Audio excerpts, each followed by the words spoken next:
Almost a week later, and there is still a lot of buzz around what went down at Lake Fork last weekend. In this week's Hooked on East Texas, we take a look at what turned out to be a historic weekend.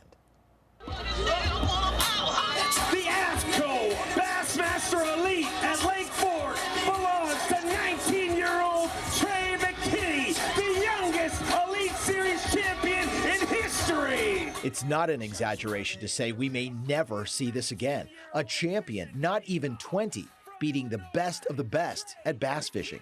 130 pounds and 15 ounces. And there is more history. Every angler that made it to the final day also earned a century belt. That means they all caught 100 pounds of fish, and many caught giants, like Justin Hamner's 11-pound, 7-ounce lunker. Justin Hamner.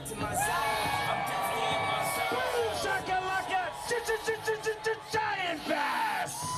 10 century belts. It's a first in Bassmaster Elite history. Longview pro Lee Livesay says there could have been more. Only 10 got to fish the final day. Okay. So now if they would have let the top 25 fish the final day, then there probably would have been 20 to 25 century belts. Big numbers coming out of what many call the greatest bass fishery ever.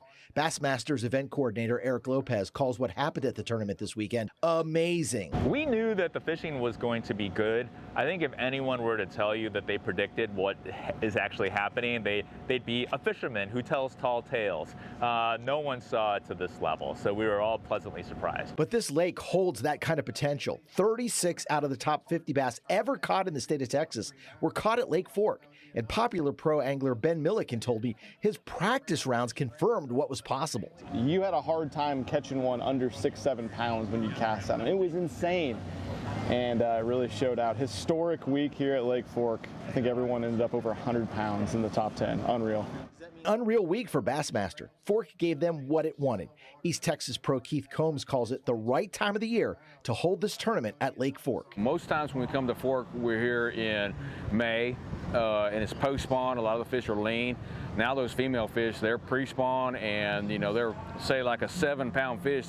In May, he'll weigh 8 or 9 pounds right now. Remember, these guys are pros. They have a better chance than the rest of us at finding and catching these hogzillas. But if there was ever a time, what Lee Livesay says gives us all some hope. It's Lake Fork. We're the GOAT Lake. You can look at the list of share lunkers donated over the years, and Lake Fork has always been the king and always will be. So primed for the future then? It is. It is super healthy right now. There's a ton of fish shallow, ton of fish deep. You saw the weights that these guys caught this week. It's amazing. It's full of just gigantic bass. The tournament was held at the newly built Caney Point Recreation Area. A new boat ramp, pavilion. Lake Fork's legacy means Bassmaster will be back sooner than later.